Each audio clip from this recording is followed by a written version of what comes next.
అందరికీ నమస్కారం. నా పేరు నగేష్ మూర్తి, సోషల్ జర్నలిస్ట్. 20, 30, 40, 50, 60, 70, 75, 25 ఏంటో ఈ లెక్కలు అనుకుంటున్నారా? చైతన్య నారాయణ కాలేజీకి సంబంధించినటువంటి ఇంటర్మీడియట్ గణాంకాలు మాత్రం కాదు.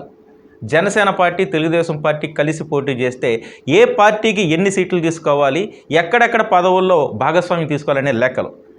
ఇది ఎందుకు వచ్చిందంటే పవన్ కళ్యాణ్, చంద్రబాబు నాయుడు భేటీలో ఈ అంశాలన్నీ పూర్తి స్థాయిలో మాట్లాడుకున్నారనేది ఇప్పుడు జనసేన, తెలుగుదేశం పార్టీ కార్యకర్తల అభిప్రాయం. ఈ భేటీ జరిగిన తర్వాత హైదరాబాద్లో చంద్రబాబు నాయుడిని కలిసినటువంటి పవన్ కళ్యాణ్ రాష్ట్ర భవిష్యత్ రాజకీయాలపై చాలా విస్తృతంగా చర్చించారు.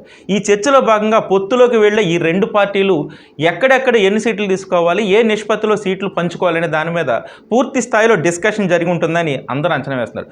ముఖ్యంగా జనసేనకు ఎన్ని సీట్లు ఇస్తారు, అది 30, 40, 50, 60 అనే దాని మీద పెద్ద ఎత్తున చర్చ నడుస్తుంది కొద్ది కాలంగా. వీటన్నిటికీ కామా చెప్తూ ఈరోజు భేటీ చంద్రబాబు, పవన్ కళ్యాణ్ ఒక ప్రత్యేకమైనటువంటి భేటీగా దీన్ని చెప్పుకోవచ్చు. ఈ పొత్తులో చంద్రబాబు నాయుడు తెలుగుదేశం పార్టీ తరఫున జనసేనకు ఎన్ని సీట్లు ఇస్తారనేది చాలా కాలంగా డిస్కషన్ నడుస్తూ ఉంది.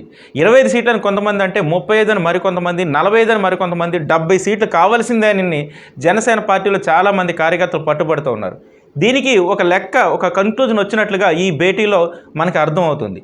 ఇది పూర్తి స్థాయిలో అటు చంద్రబాబు నాయుడు, ఇటు పవన్ కళ్యాణ్ కూర్చొని ప్రకటన చేస్తే తప్ప తెలియని విషయం. అయితే సమాచారం ఉన్నంత మేరకు 25, 75 అంటే 75% తెలుగుదేశం పార్టీకి, 25% జనసేన పార్టీకు సీట్లు కేటాయింపుతో పాటు రాబోయే పదవుల్లో కూడా ఓటాలు భాగస్వామ్యం కావాలని, అదేవిధంగా అధికారంలోకి వచ్చిన తర్వాత కూడా అన్ని పదవుల్లో కూడా ఇదే నిష్పత్తిలో అంటే 75% తెలుగుదేశం పార్టీకి, 25% జనసేన పార్టీకి కావాలి, రావాలి, ఉండాలి అనే ఒక ప్రాథమికమైనటువంటి నిర్దిష్టానికి వచ్చినట్లుగా ఒక సమాచారం. చూడాలి మరి ఈ పర్సంటేజ్ అటు ఇటు అవుతుందా, లేదంటే ఇదే పర్సంటేజ్తో చంద్రన్న, పవన్ కళ్యాణ్ ముందుకు నడుస్తారా చూడాలి. మరి మొత్తం మీద కొద్ది రోజులుగా జరుగుతున్నటువంటి ఈ చర్చలో భాగంగా జగన్ టీము ఒక్కసారిగా అలర్ట్ అయింది.